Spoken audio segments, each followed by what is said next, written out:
আসসালামু আলাইকুম, আমি জুবাইর। আজকে টিউটোরিয়াল আপনাদের যেটা দেখাবো সেটা হচ্ছে অ্যাসিং এবং অ্যাওয়েটটা কিভাবে কাজ করে সেটা।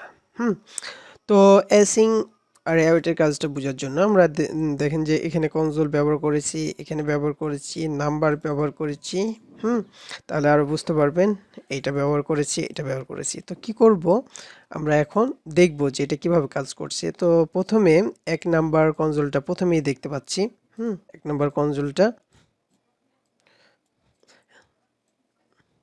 তো 1 নম্বর কনসোলটা দেখলাম। দেখার পর এই অ্যাসিঙ্ক যেমনই পেয়েছে, আর ফাংশনটা যেহেতু আমরা এখানে কল করেছি, ফাংশনটা যদি আমরা ওপরে কল করতাম তাহলে কি হতো, সরি এইটুকু অংশকে আমরা ওপরে নিলাম, আর এখানে আমরা একটা ভুল কিছু লিখেছিলাম, তার জন্য এটা দেখাচ্ছে।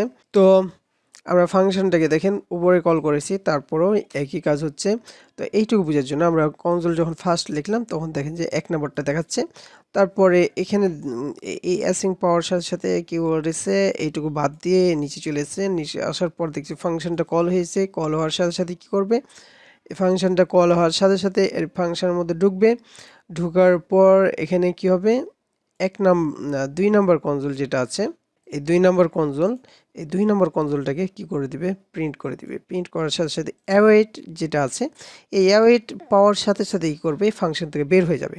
বের হয়ে গেল, তারপর এইটুকু কাজ বাদ, তারপর এই 5 নম্বরটা দেখাবে। এই যে 5 নম্বরটা দেখাচ্ছে। দেখার পর কি করবে, আবার দেখছি যে আর কোনো কাজ আছে কিনা। দেখছি তো আর কোনো অ্যাওয়েট ব্যবহার করা নাই। অ্যাওয়েট থাকলেই কি করবে, ওটা ব্যাক করে আবার আগের কাজগুলো করতে চলে যাবে। তো দেখা যাচ্ছে যে এখানে 5 নম্বর দেখার পর আর কিছুই নাই। কিছু না থাকার কারণে এটা 7 নম্বরটা দেখাচ্ছে। 7 নম্বর দেখার পর দেখা যাচ্ছে আর কোনো কাজ নাই। তখন কি করলো, এই যে ফাংশন থেকে বের হয়ে গেছিলো, আবার অ্যাওয়েট থেকে শুরু করবে, 3 নম্বরে চলে যাবে। এই যে 3 নম্বর দেখাচ্ছে, 7 নম্বর পর 3 নম্বরে চলে গেল। আবার ফাংশনের মধ্যে ঢুকেছে কিন্তু, ঠিক আছে। সকল কাজ শেষ করার পর আবার এই অ্যাওয়েট থেকে শুরু করে কাজগুলা কমপ্লিট করছে। তারপর কি করবে, 3 নম্বরে গেল।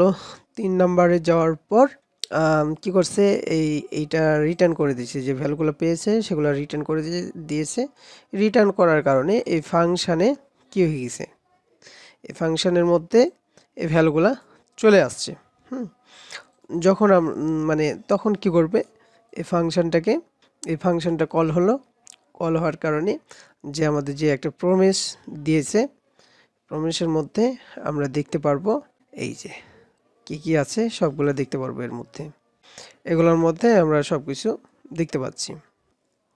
তো এভাবেই অ্যাসিংটা কাজ করে। তো প্রমিস কি করে, দেন এবং ক্যাচের মধ্যে যে কাজগুলো করে এগুলা আপনারা জানেন, যেহেতু প্রমিসটা শিখেছেন। প্রমিসটা যদি না জানেন তাহলে আগে প্রমিসটা শিখবেন, কারণ প্রমিস থেকেই অ্যাসিং এবং অ্যাওয়েটটা ব্যবহার হচ্ছে। কারণ প্রমিসে অনেকগুলো কোড লেখা লাগে, তারপরে আমরা এরকম একটা ফাংশনালিটি পাই।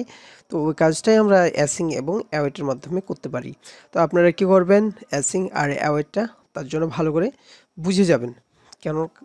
কারণ আমরা এরপর থেকে আমরা অ্যাসিং এবং অ্যাওয়েটটাই ব্যবহার করব। তো আজকে টিউটোরিয়াল এই পর্যন্ত। আল্লাহ হাফিজ।